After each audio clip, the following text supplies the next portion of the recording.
Good afternoon, ladies and gentlemen, and welcome to the National Museum of the American Indians Fresh Focus on Native American Photography program. I am Cecile Gonthome, curator at the museum and your host for the afternoon. Whether you are with us in person or online, we thank you very much for joining us today. This afternoon, we are going to explore the work of 5 singularly talented Native American photographers. 2 of them, Tom Jones and Nia McKnight, are art photographers. 3, Russell Albert Daniels, Taylor Irvine, and Donovan Quintero, are photojournalists. Whether they are art or documentary/news photographers, each is motivated by the same deep desire: to create honest portrayals of Native American people and the lives they live today.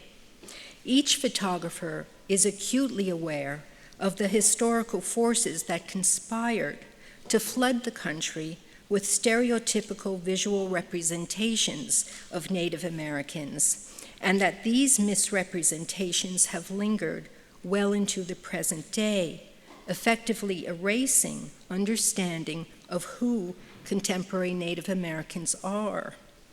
I can think of no better person to sum up this situation more adroitly than my National Museum of the American Indian colleague, Paul Chatt-Smith.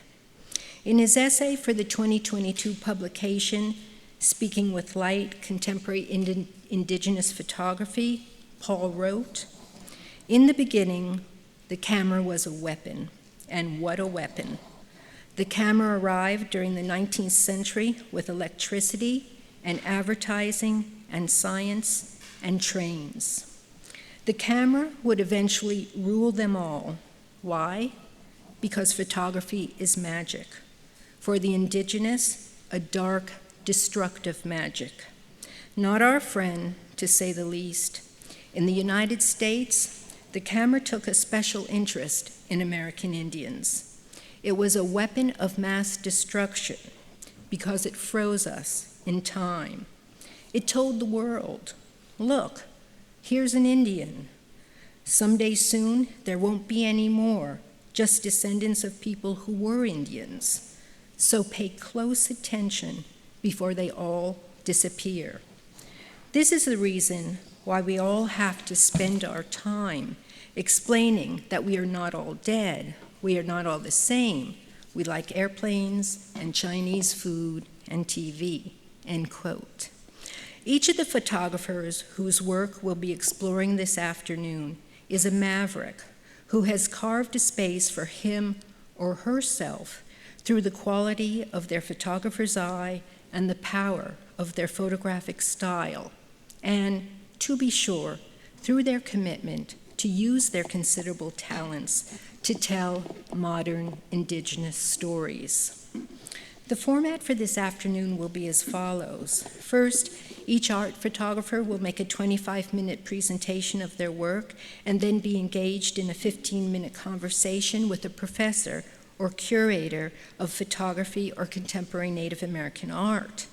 10-minute Q&As will follow each conversation.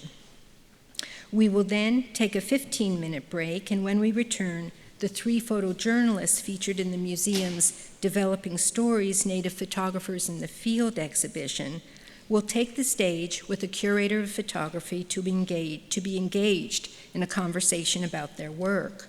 After this conversation and a 10-minute Q&A session, a National Museum of the American Indian curator will make closing remarks. That will be the end of our online program. For participants in the auditorium, the 3 photojournalists will then walk us through their respective photo essays upstairs in the Developing Stories Native Photographers in the Field gallery. I will introduce each photographer and scholar as they come up to the stage.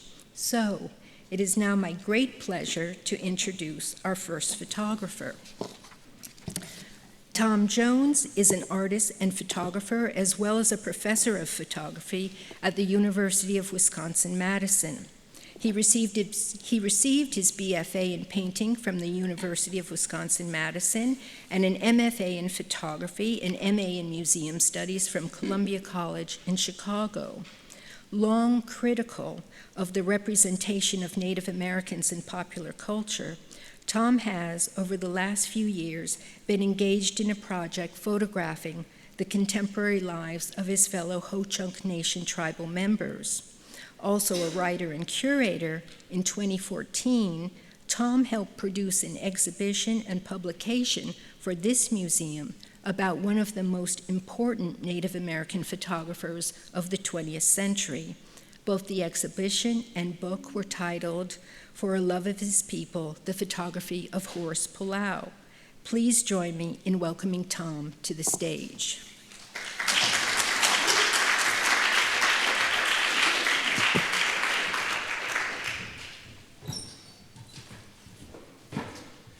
I want to thank you, Cecile, for the invitation to be here.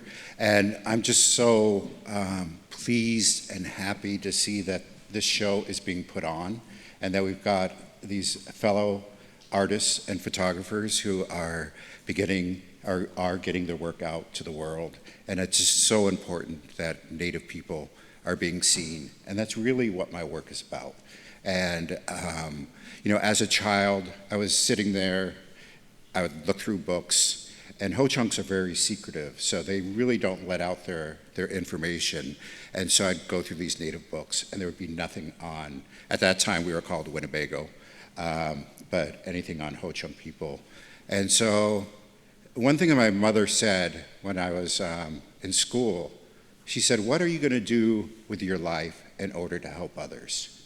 And I'm like, oh shit, how am I going to do that as a photographer? And since now 1998, I am been photographing my own tribe, and it's important that I do just my tribe because I cannot speak for other people. And so the only time I'll do that is when I get into more conceptual work.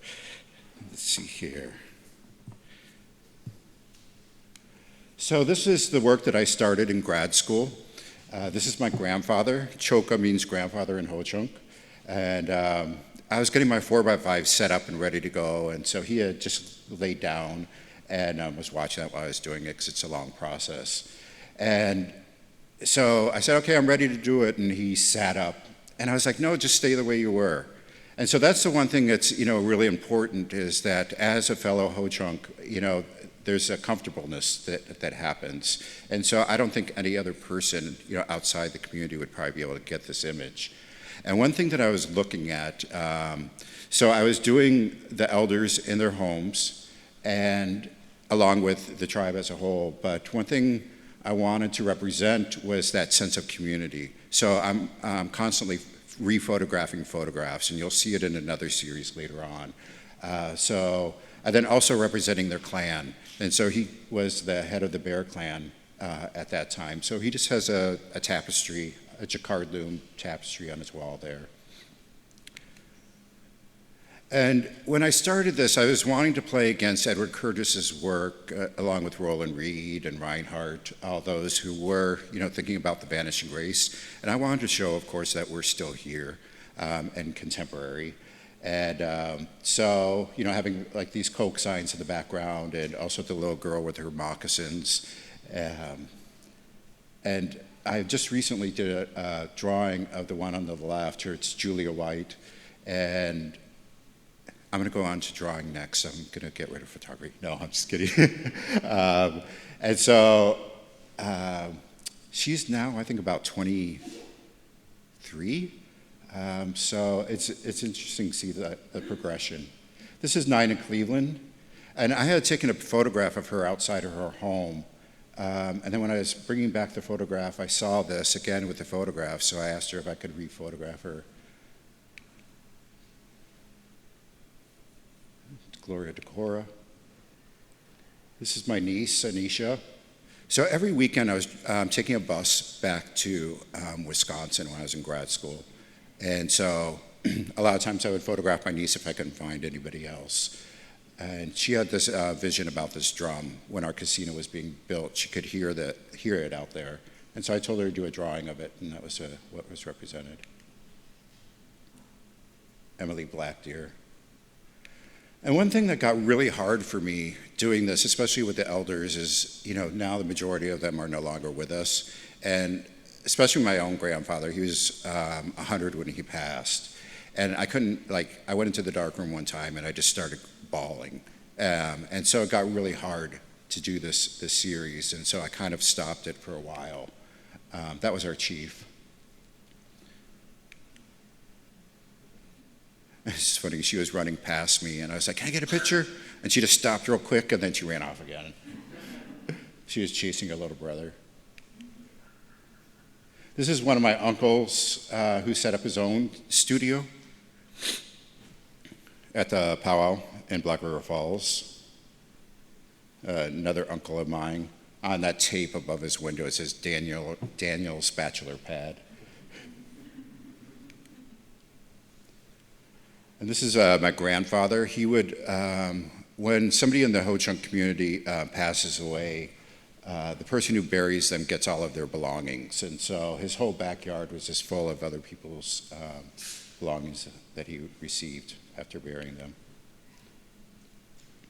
And this one, it was funny. I was working in the cultural division of the tribe for the summer as an internship. And my grandfather said, "Okay, we're going to do this fawn hide." And I was like, "Well, I've never done that before." And he's like, "Well, go in the kitchen and get those brains off the stove," which is what that pot is over there. And I was kind of looking around, and I'm like, "Okay, why does he have a sander? Why is there potpourri there?" And so we started, and I rubbed the brains all over on the other side of the hide to soften it up. And all of a sudden, all these flies came in. And they were just all over the hide. And he gets up out of his chair, and he takes the potpourri, and he sprays it. They were all gone. So it's that idea of, this, how our culture is constantly evolving. And it's like, how did he figure this out? This is him again. I'd always have my camera with me, and he loved getting photographed. And we went out to go pick medicine. And I just loved the way the stream of light was coming into him. This is Victor Brown Eagle with his tobacco that he was growing. So the Creator gave us this tobacco. We're fortunate to still have that, and I also grow it every year. And then this is a marker tree, which is an ongoing series also. These were trees that were bent in different ways in order to, they were like street signs. And so, of course, they're not made anymore, but they stopped, probably around the late 1800s. And this one is pointing to a spring.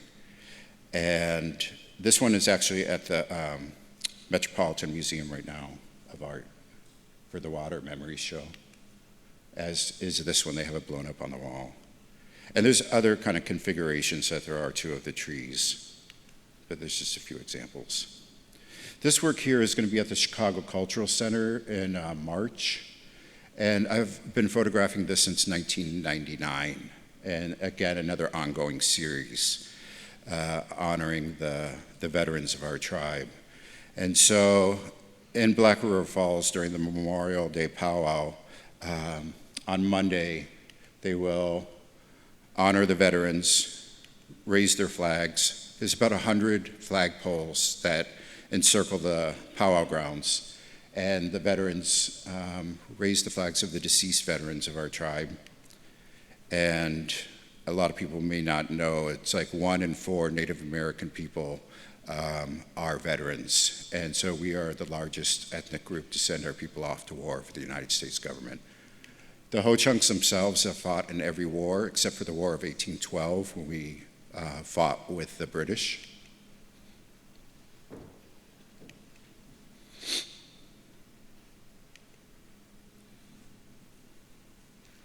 And so when I started this, and I hadn't noticed this when I was younger, is that they would place their photographs of some of the deceased veterans on the poles.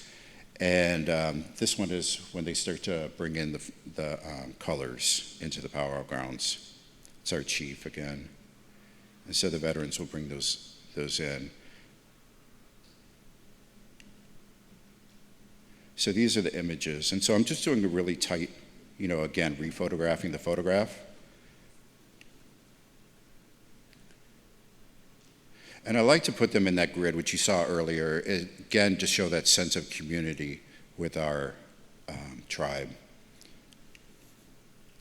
And I also like the idea of, how our families deciding to represent us. So, of course, we've had outside people representing our tribe, our tribes as people, but, how the families themselves choosing to do that. And a lot of times, they are in their uniforms, but there's other ones where they may be older, in just their regular clothes or their powwow clothes like Clifford Blackdeer. And we were fortunate enough to have, I'm trying to remember now how many, I think it was around 8 to 10 code talkers that were just acknowledged in the past few years, and he was one of them. It's Herb Goodbear. So a lot of times it rains during that day for some reason. It's, of course, in the spring. So they'll cover them up sometimes with plastic. And so the tobacco that you see at the base of the photographs is a contemporary way, even though we have our traditional tobacco, but the cigarettes are a contemporary way to acknowledge those spirits of the deceased. And so individuals, and anybody can do it, go up to and have a cigarette in remembrance of those veterans.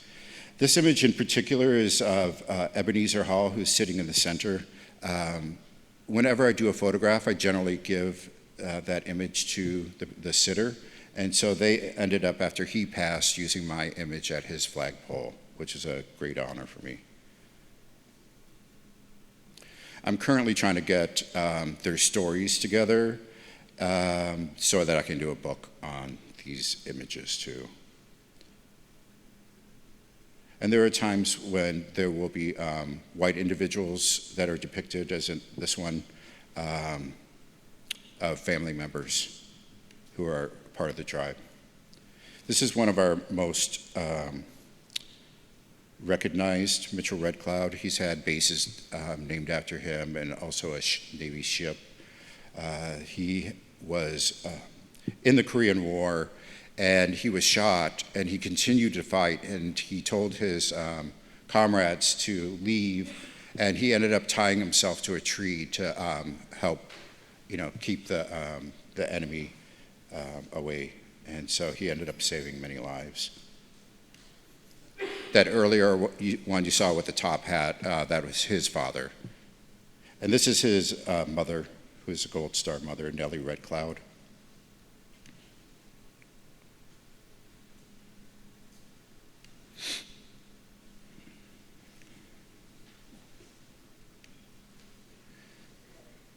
And I guess I'm kind of showing a lot of these images right now because it's just something I've been working on recently.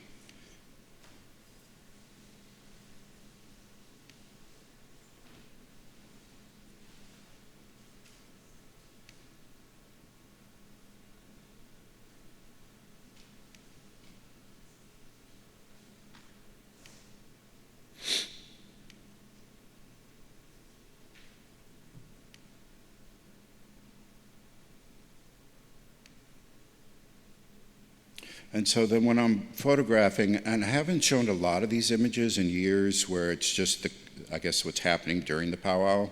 And so I wanted to share a few of those, and where I've done portraits of the veterans also. This was a new eagle staff that they had made, and so I took a shot of that with Amos Kingsley.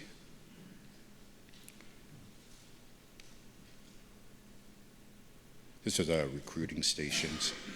This gentleman, Bill Hall, was married to a Ho-Chunk woman.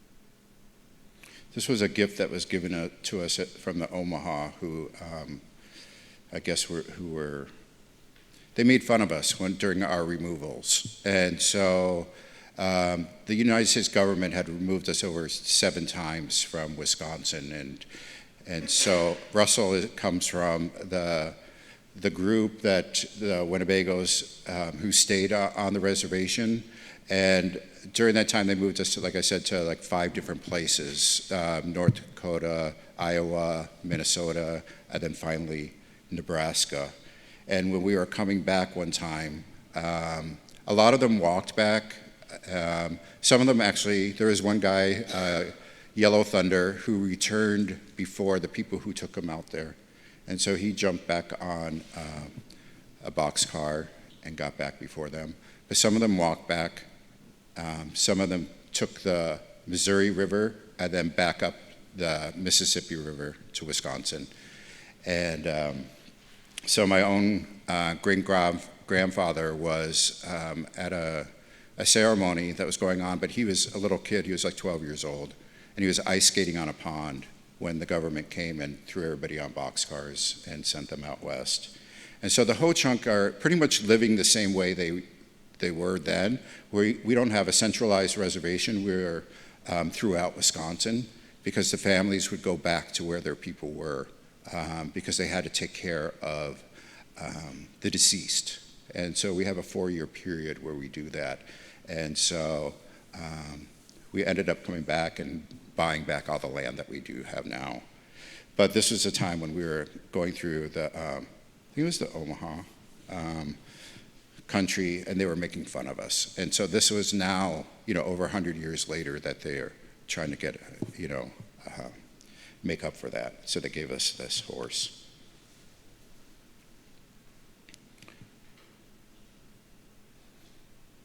Later on, you'll see another image of him where I've done beadwork on it, but here he was when he was a little kid.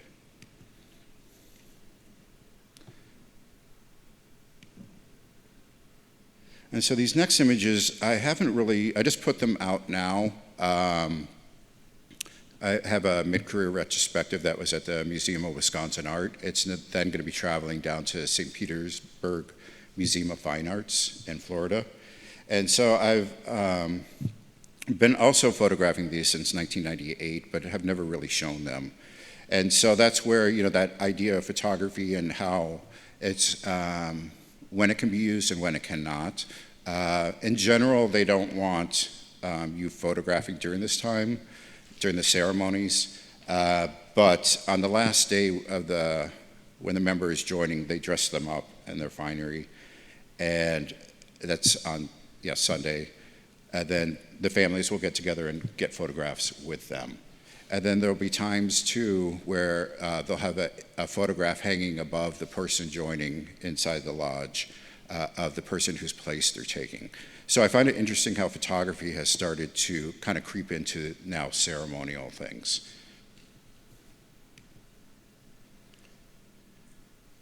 Sequoia.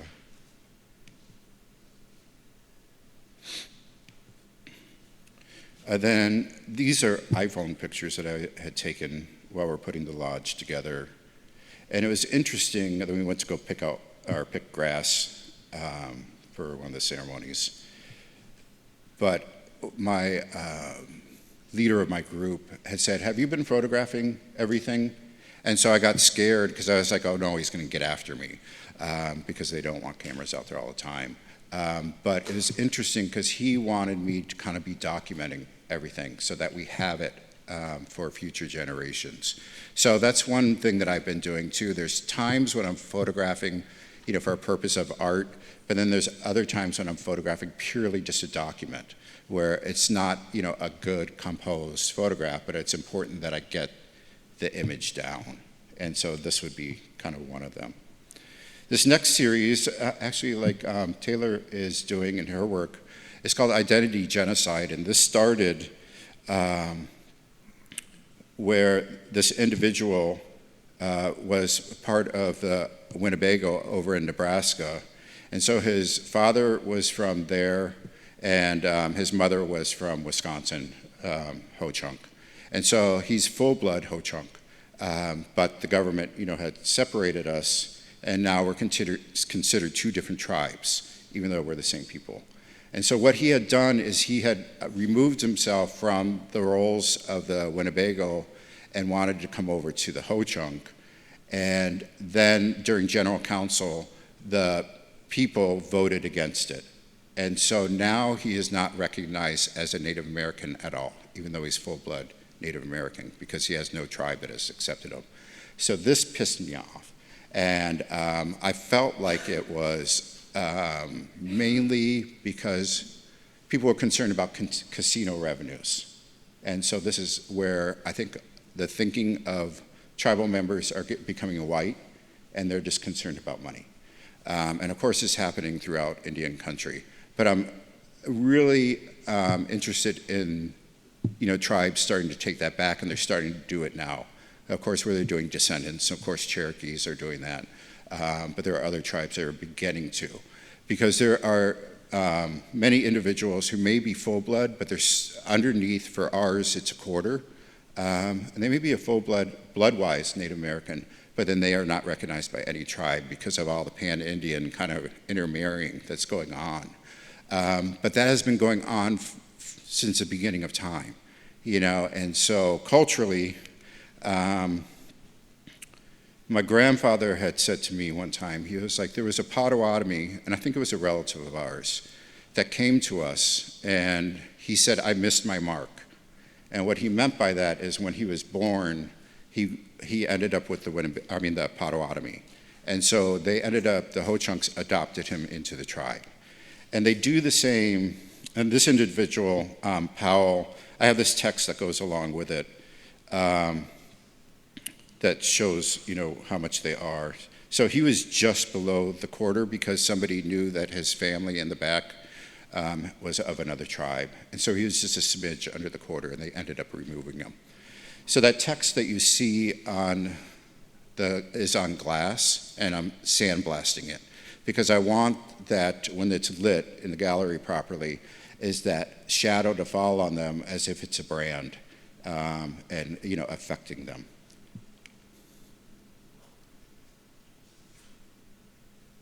So I didn't do a lot of these because, of course, it's hard to get individuals to put themselves out there in this type of situation.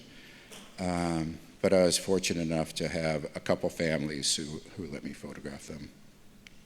She was Stockbridge and Ho-Chunk. This one, again, is part Winnebago and Ho-Chunk. So I say 1/8 Winnebago plus 1/8 Ho-Chunk equals 1/4 Ho-Chunk equals 0% Indian. Now, these are about 20 by 25 inches.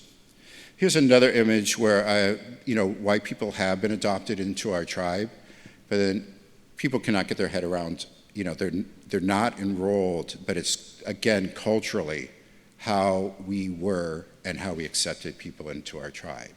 And so this was Rick Saracen was a friend of our family. Since he was a young boy, and so our family adopted him in.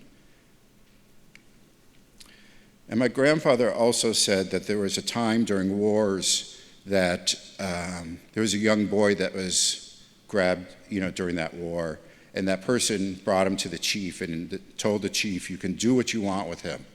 You can keep him or you can kill him.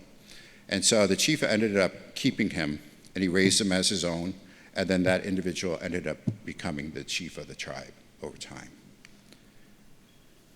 And then recently, during COVID, the Ho-Chunk Health Department asked me to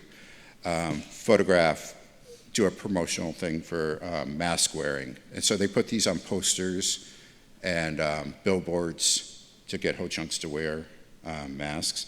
So I went around to I think it was about 5 or 6 different communities. It was the Wisconsin Dells, Tomah, Black River Falls, Wisconsin Rapids, Wittenberg, and maybe Nakusa too. I photographed about 50 people, did it all outside, because it was right when COVID was going on.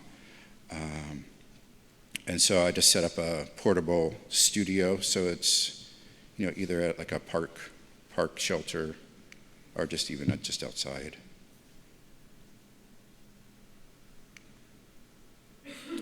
So one of these images, it's coming up, was put on a mural.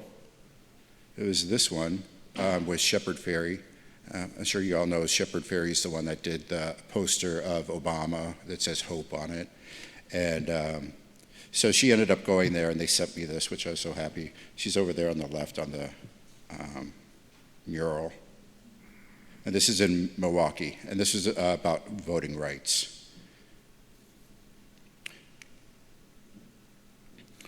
This last series is Strong, Unrelenting Spirits.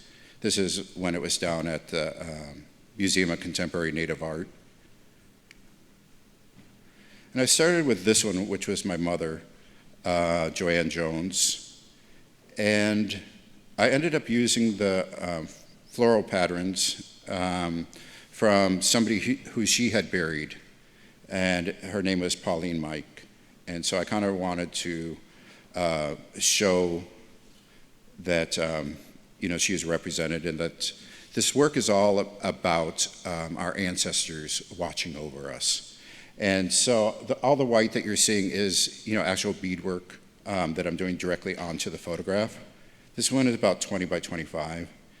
And it came out of a experience I had. My mother took us to see Robert Steeds, who was a medicine man out in South Dakota.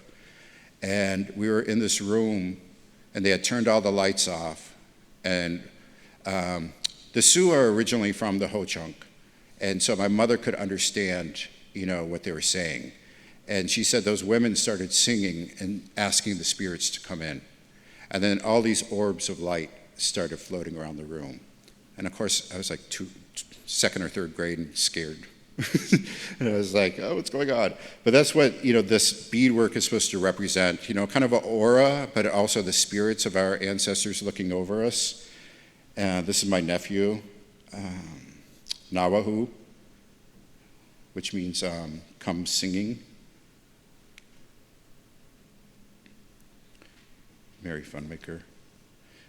And so as I've gone on, I've kind of gotten a little bit more and more elaborate. At first it was just beads, but now I'm starting to add rhinestones and shells to the work. And then I'm using all kinds of different beads so that some are mirrored. So when you walk past them, they just really shimmer quite a bit.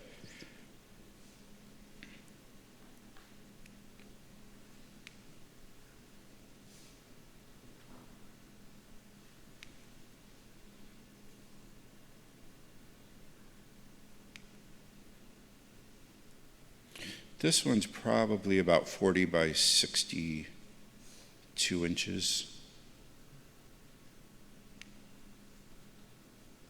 This one's currently up at the National Portrait Gallery. I was able to get second place in that, which was a great honor. And this is one that the city of Madison is going to blow up to like 3 stories high as a mural. This is that little boy I was telling you about earlier. This is him when he was a teenager. And so what I'm doing is I'm going through a lot of archives and looking at old clothing. So the other reason why I put it on black was because a lot of times our beadwork is done on black velvet or black wool. And then I'm taking it from the clothing or bags, the old twill bags we made, which is what that one was, are representing the blankets that people would do.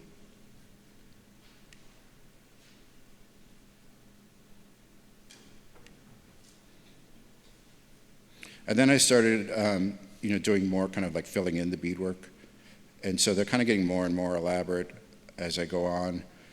I was always making fun of, Indian women when they would do like the big thing in the center, and then they'd put rhinestones around it, and they'd put maybe 2 rows of beads on the outside. And I was like, geez, they're real lazy. But then here I started doing this. I'm like, oh my God, this is so much faster. Thank you, all you women out there.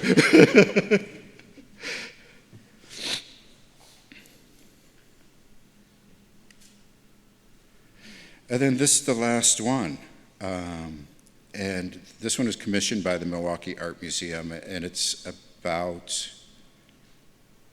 40 by 69 inches. It's huge, and it's the first time that I kind of represented those spirits.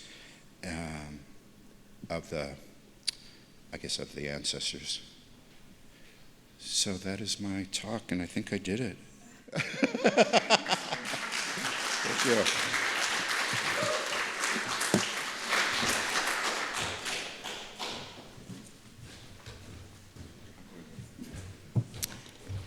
Thank you very much, Tom. David, will you please come to the stage?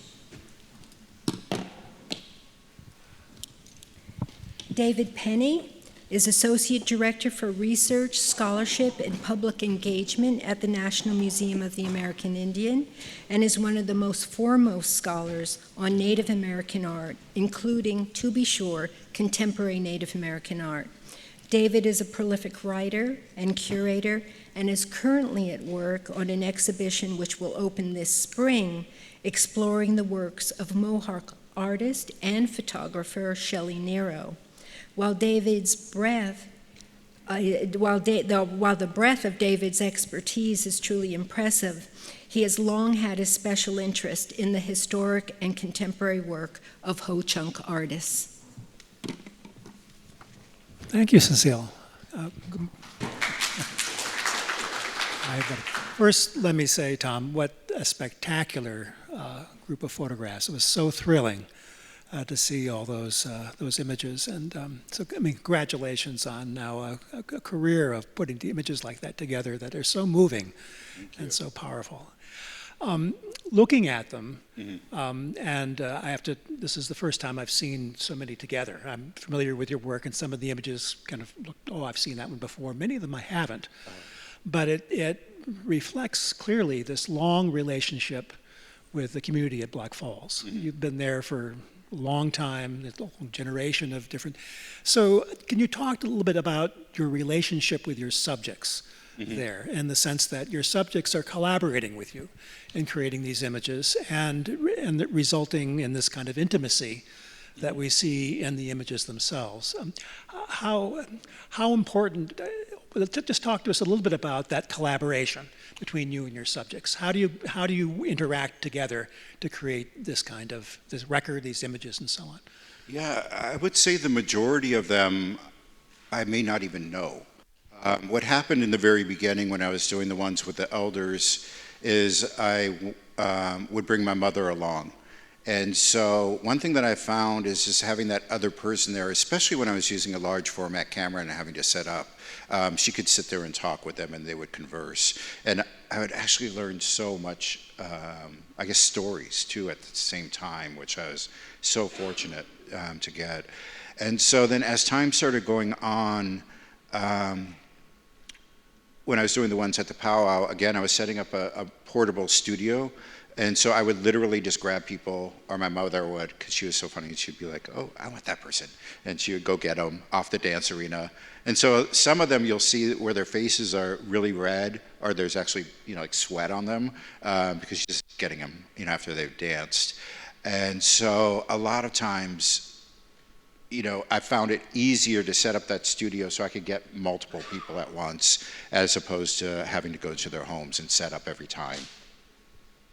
But again, a lot of times I may not even know the individuals, But over time, I mean, you're showing up at these events with your mother, you're socializing and so on. Did you the community start thinking of you as that guy in our camp who's always taking pictures? Yeah. There's one image, can't remember if it was in there, of one of the veterans that had deceased. I'm actually in the background holding my camera, which I thought was cool. And I just noticed it in the past, couple weeks. So yeah, I don't know, if people know me or not, but I think my name is, probably getting out there more because people are seeing, the work out there more. Well, and particularly in this last group that we looked at, where you're doing these almost portraits, with the beadwork of folks in their powwow outfits. To what degree, and they become, part of this larger public landscape. It's showing up in murals. So to what degree are your subjects sort of collaborating in this, or consciously, and how are they thinking about this collaboration of presenting their community, themselves, to the larger world?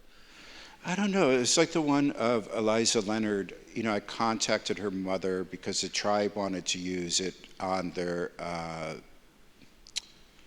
their pamphlet for general counsel. And so I called to ask her daughter if it was okay to do it, just to get permission, and they'd be comfortable with that because there's, of course, with politics. And the mother was like, well, it's your photograph. You can do whatever you want. And I think the majority of people are like that.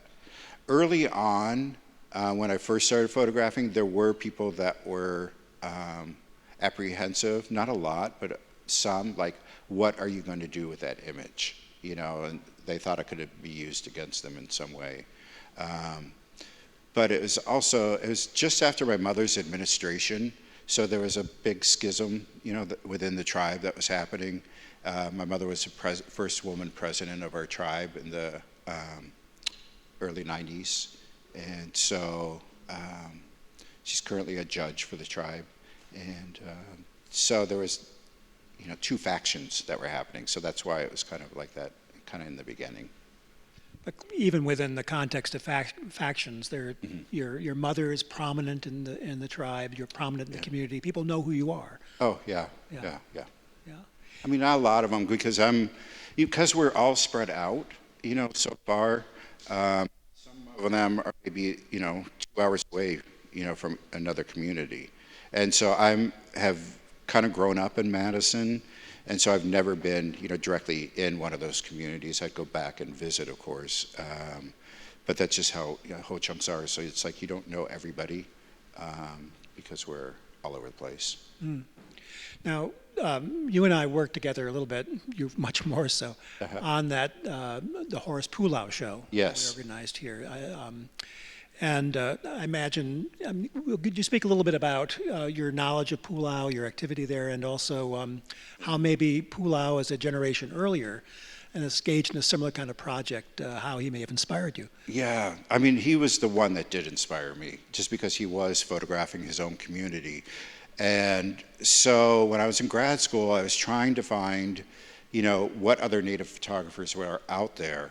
And you know, I could only come by a few books, and it was Aperture's, of course, book that they did where I saw his work in there. And so what had happened is a colleague who was coming in, Nancy Meithlow, to the University of Wisconsin. She was an art historian. She's now at UCLA. Somehow we got on that conversation when she came in for the job interview. And she said, my aunt is related to Pulau's son. And so, of course, I got really excited. And what I then found out from Nancy was that all the negatives were being kept in a bin under the bed and not air conditioned. And so some of those negatives were nitrate negatives, which means they can spontaneously combust. And so I said, we've got to do something to preserve these and digitize them. And so we got grants from various places, and we're able to take students down there to digitize them all. And then after we had done all that work, I was like, well, we might as well go to the next thing. And then that's when we came to the Smithsonian and asked them if they were interested in doing the show. Yeah, I got involved with that as you're already getting started. And if you don't know, Horace Pulau, Kiowa photographer, the catalog is still very much in print. Catalog was co-edited by Tom and by Nancy. Wonderful essays and really interesting moving photographs in there as well.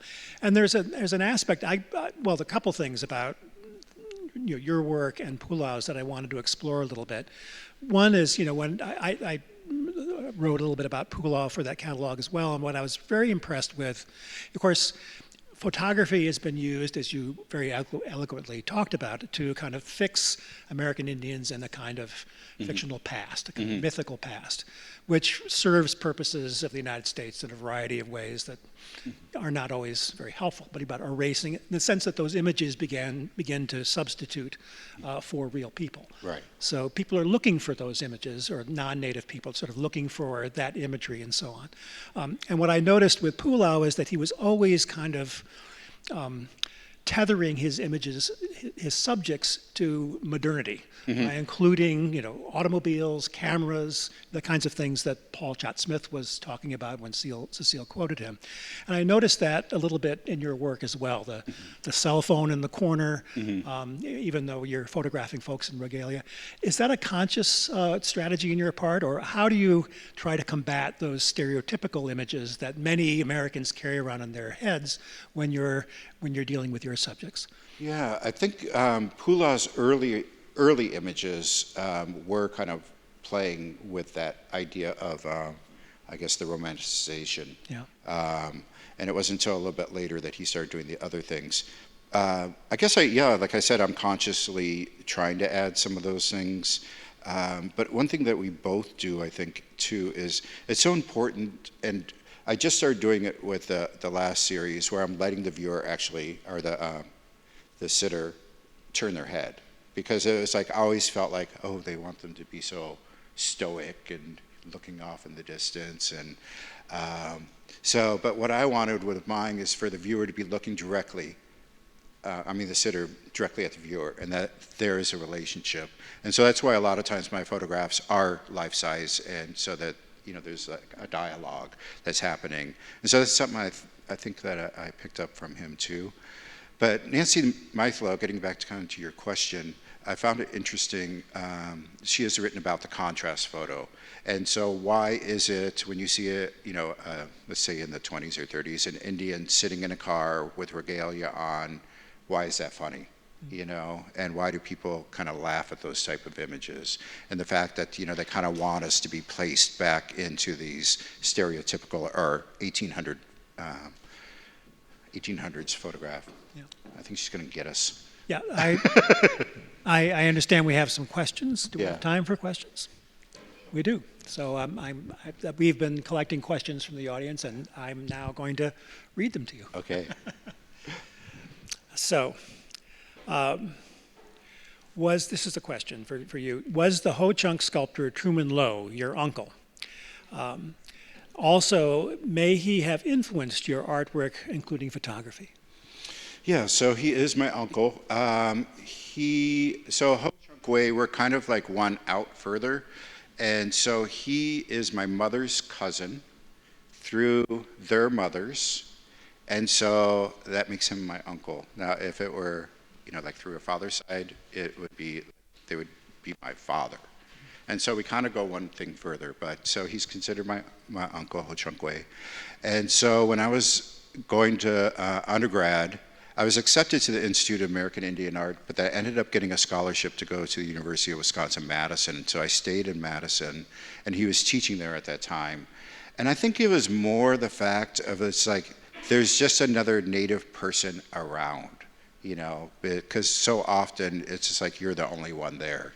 And that has been my, I guess, impetus as a professor, is to try to get more of our Native people out there. And it's just happening now too with curators and art historians. We need to have those people to be able to start writing, because of course they come with a different knowledge. Even if they are from a different tribe, they still have the essence of, they know how Native people behave and how they're supposed to behave around them, that I find really important. And so I think that's what he did for me too, is just like, okay, I have another person here, I mean, he was, I think my work, I don't know if it's influenced by him, but, I'm coming as a painter, my compositions are very minimal, I think, in the way that I break down them. And of course, he was like total minimalist, National Museum of American Indian is in the middle of organizing a retrospective of Truman Lowe's work, which we'll have in another couple of years. So everyone look forward to that. Here's another question. In the more recent series with the beadwork designs, how did you select the designs in relation to the people portrayed?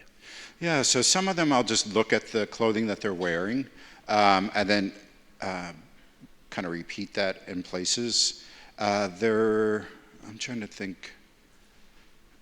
And some of them may just be like, I want to do this. So I was kind of apprehensive with the birds on the one, because that's not of her, I guess, clan.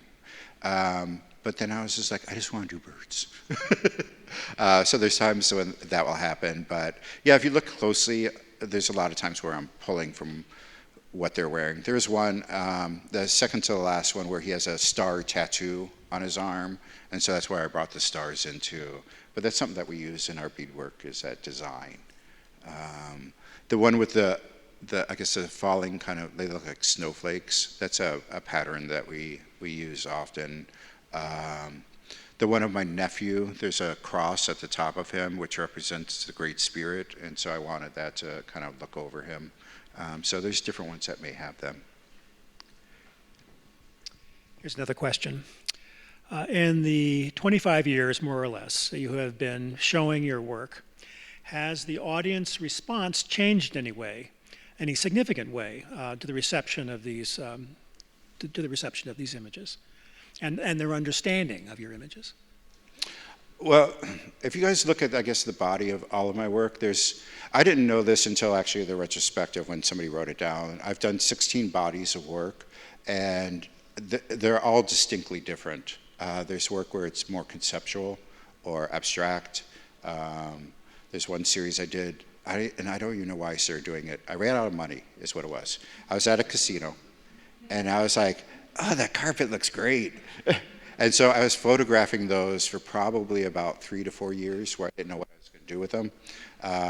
Now what I've done is I've taken old etchings or illustrations from magazines or newspapers, and then I'm also etching that onto glass. I'm using a laser cutter. And then I have the casino carpet. Actually, the gallery that represents me now, I don't think he got my work at all. He's kind of like, what the hell is this guy doing?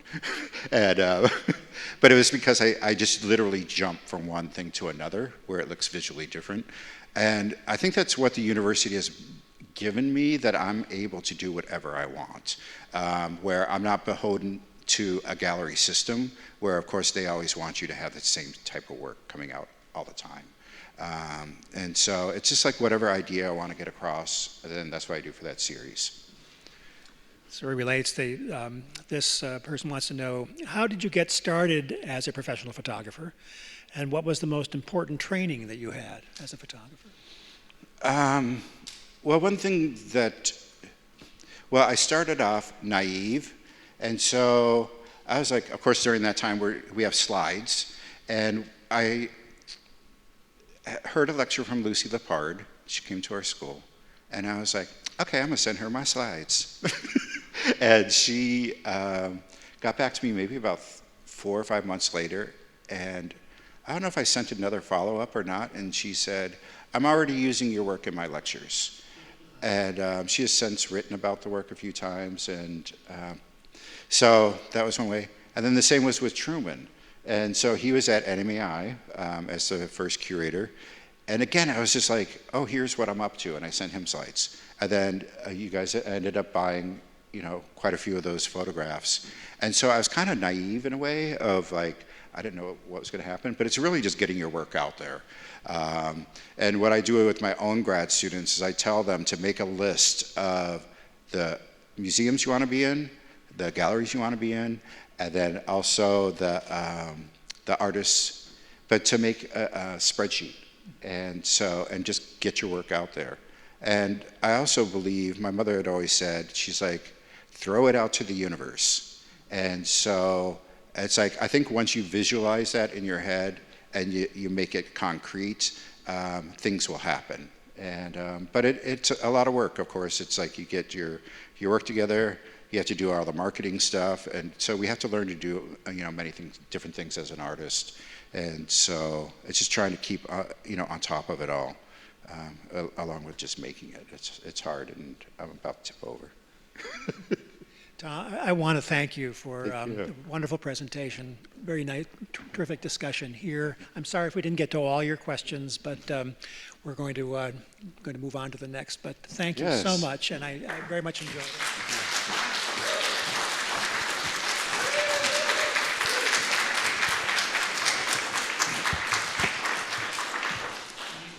Yes, thank you both very much, Tom and David.